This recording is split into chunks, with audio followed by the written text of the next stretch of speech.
जो समाज सिद्धांतों को खोकर राजनीति करना चाहता है, जो समाज अधिकारों को खोकर सत्ता लेना चाहता है, उसके पास ना सत्ता बचती है, ना अधिकार बचते, ना सिद्धांत बचते हैं। सिद्धांत विहीनता का दौर इस देश में चलाया गया है। जिस समाज में राजनीति का कोई सिद्धांत ना हो, जिस समाज में राजनीति का कोई चरित्र ना हो, उस लोकतंत्र को सिद्धांत और चरित्र की राजनीति देने का काम साहब कांशीराम जी ने किया।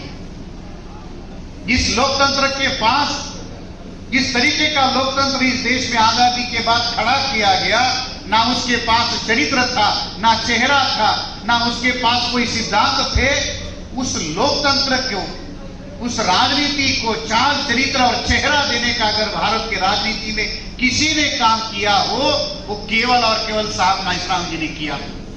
और आज भी अगर भारत में सामाजिक परिवर्तन का कारवां सफल करना है तो साहब कांशीराम जी के सामाजिक आंदोलन को पुनर्जीवित करना होगा। वो कहते थे कि मेरे सपनों का भारत सम्राट अशोका का भारत। साहब कांशीराम जी कहते थे कि मेरे सपनों का भारत कौन सा भारत होगा? वो सम्राट अशोका का भारत होगा। और वही भारत जिसे बाबा साहब अम्बेडकर हमारे पुरखे स्वर्णिम भारत कहते थे, उस स्वर्णिम भारत को पुनर्स्थापित करना, ये लक्ष्य साहब कांशीराम जी ने रखा था। और आज भी जिस मंच पर हम लोग कार्यक्रम कर रहे हैं वो वही स्वर्णिम भारत का मंच है, उसे पुनर्निर्माण करना होगा। और उसी पुनर्निर्माण करने की दृष्टि से साथियों आज का ये सम्मेलन आयोजित किया। मैं अखंड भारत निर्माण का जो ये कार्यक्रम शुरू किया गया, अखंड भारत राष्ट्रीय एकता परिषद के आयोजक और उस कार्यक्रम के संचालक रविंदर जी और उनके सारे युवा साथी, उन सभी को इस काम के लिए मैं साधुवाद देता हूं कि उन्होंने इस बात के लिए पहल की।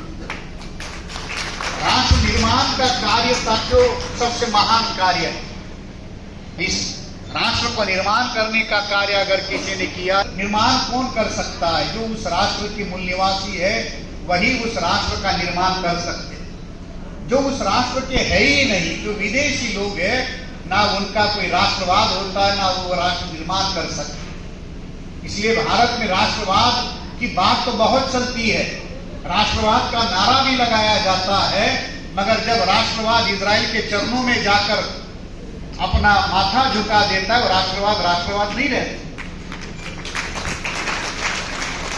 राष्ट्रवाद हमारा राष्ट्रवाद नहीं है, हमारा अपना राष्ट्रवाद है। हमारे भारत का राष्ट्रवाद हमारे महापुरुषों ने बनाया। अखंड दुनिया जिसको मानती थी कि हाँ ये विश्व गुरु है, वो विश्व गुरु की विरासत आपकी अपनी विरासत है। और उस विरासत को जानना समझना ये हम सबका काम है। और मैं ऐसे मानता हूँ कि इस काम को करने के लिए हम लोगों को अपना इतिहास और विरासत सही जानने समझने की जरूरत है। आज जिन विषयों पर साथियों यहाँ चर्चा करने के लिए मुझे समय दिया गया, मैं बहुत सीमित शब्दों में अपनी बात ध्यान रखूंगा। समय सीमा सभी के लिए है। यूजीसी न्यू एजुकेशन पॉलिसी और जाति जनगणना